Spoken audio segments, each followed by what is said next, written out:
When you do your coaching training, that's where it's focused. It's really around that development session and structuring your training sessions in with a much longer term view to a player's development. And then on the flip side is a very game day strategic coach who's good in the moment, understands how to exploit the opposition's weakness or how they play as a team and how best to stop that. This is Coach to Coach, where we talk junior basketball coaching in a relaxed, practical way.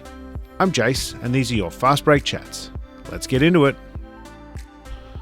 In this episode, I'm joined by Russell, a coach who's been around the game for decades and has seen it from every angle.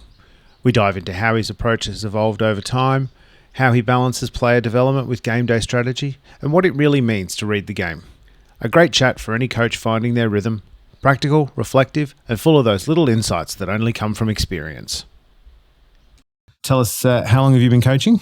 Well, I've taken this season off, but prior to that, I've been coaching since my kids were in under 8. So that was 4 years now, and but grew up around basketball and coached for probably 10 years as a junior coach as well. So yeah, been coaching a long time. Yeah, good. Well, you mentioned you've got the season off this one, but who and what age groups have you been coaching sort of recently?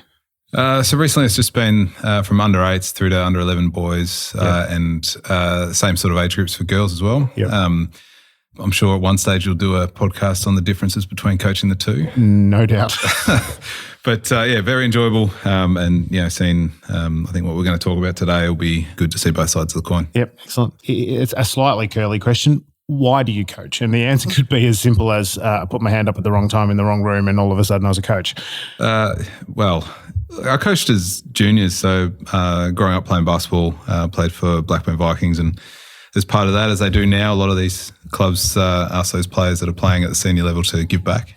So I was coaching and umpiring and playing, so it was a very busy life. But started coaching like 14, 16 age group boys and enjoyed it, liked giving back, seeing the player development and actually being a bit of a mentor for kids of that age. Yep.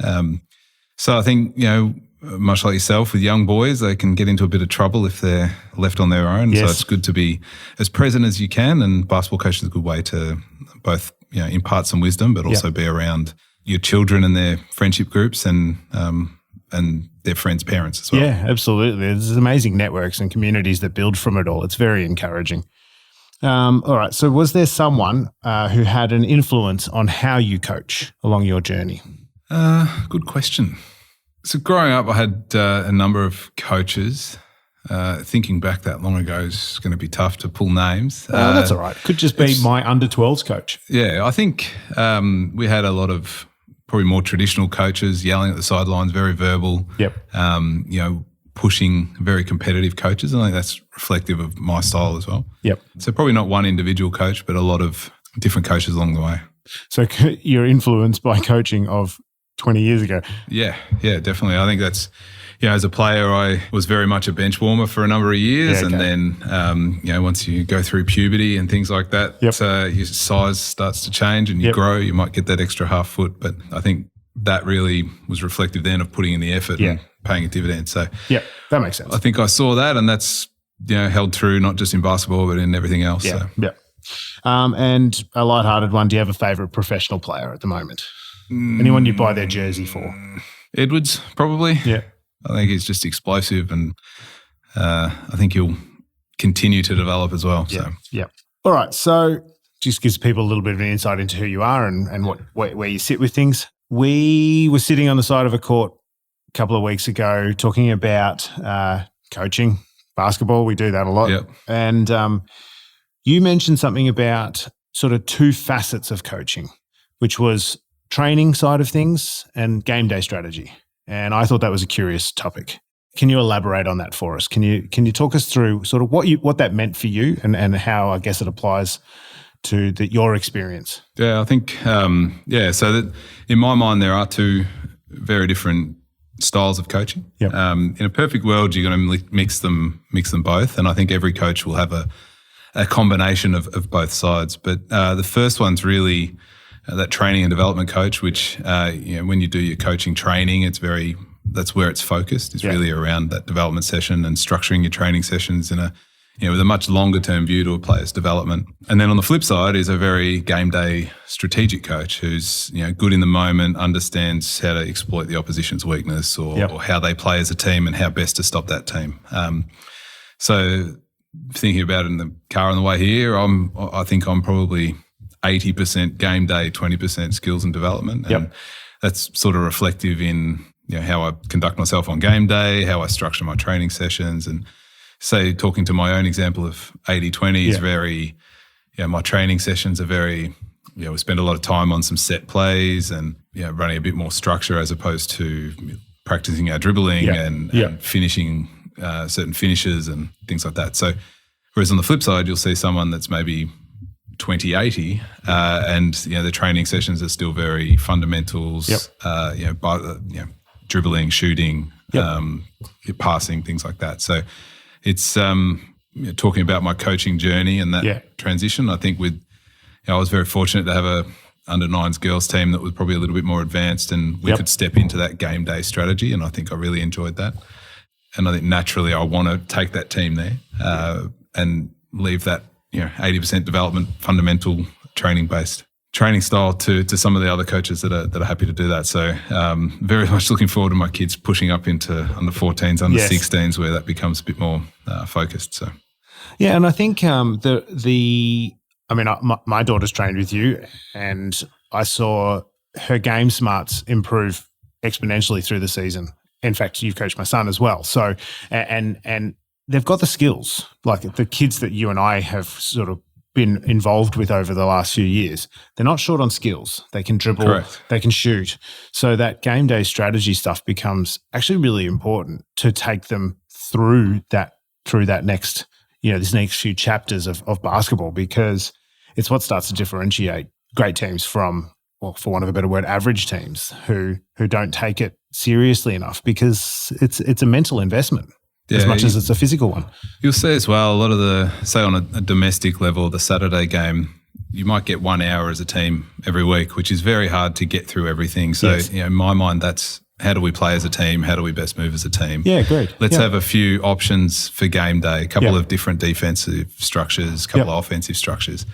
And then come game day, we can move that around. With some of the sort of higher level, the rep stuff, we have a few more hours a week, 3-4 hours a week and then some. Where you've got enough time to sort of focus on some development areas or reflecting on the previous game and also move into that some defensive structures, offensive structures. So you can sort of see some of those, the blend of the two different styles. And that's definitely something that I've noticed working with my under 15 girls this season, is that, the under 9s, as you say, there's not too much game day strategy that we can bring to it. There's some, and we do definitely try that, but it is more about skills development.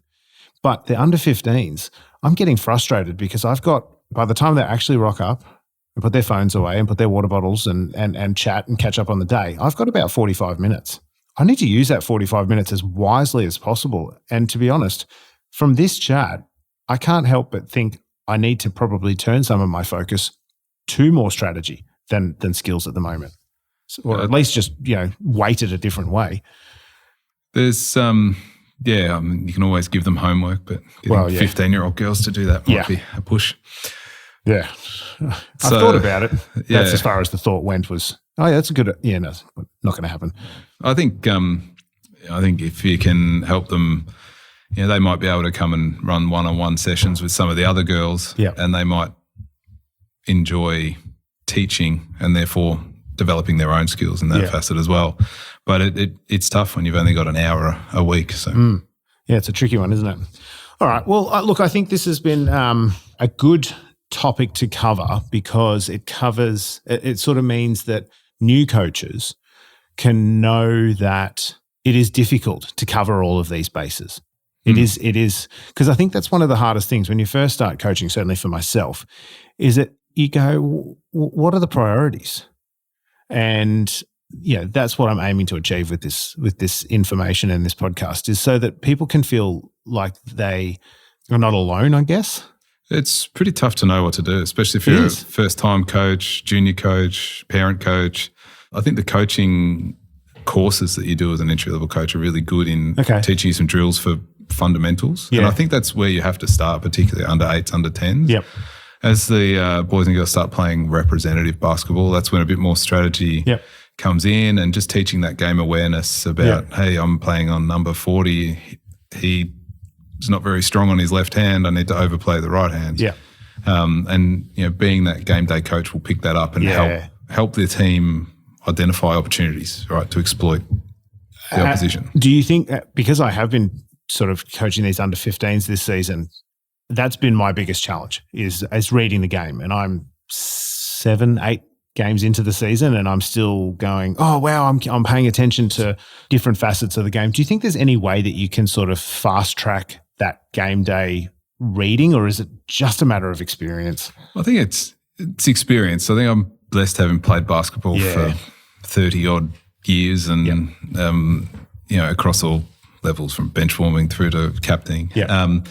And so, it's not just, exploiting weaknesses. It's how to realise when your teammates are not performing well and how to mentally get them out of that rut. And, the coach's job is pretty broad. It's pretty hard to know where to focus. Yeah, absolutely. Well, that's all right. At least, if nothing else, new coaches can know that it will come. The experience, the knowledge, the vision of the game, and that sort of that broad brushstrokes of what you see on the sideline, it just takes time. Yeah. And that's okay.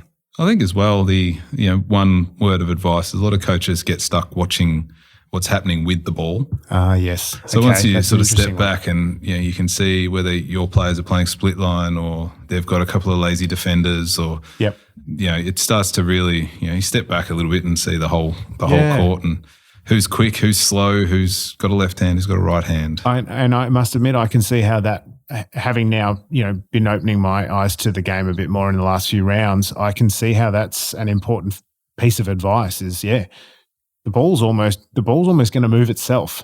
Don't worry about it. Look at where people are. Yeah, placement off the ball and just understanding, start to try and read 2 or 3 passes in front. Yeah, absolutely. How their shooting guard or their shooter gets free, how their big man gets into the block. Making sure we're telling our defensive team to play in front of him, or maybe he doesn't like the physical side of the game. So let's try and be a bit more physical. Hassle him, absolutely. So as you step back and start to watch little matchups, you hear them say all the time, I've got a mismatch, send it in. So as a coach, realising that before the players. And what does a mismatch mean? Sorry. So having if someone sets an off-ball screen and they switch defense, all of a sudden you've got you're big versus a small. So you'll see that in a lot of some structured plays. Big comes up, screens a guard. Lazy defense will switch, and then all of a sudden you've got that mismatch down low. So. Yeah, nice. Great. Russell, thank you. This is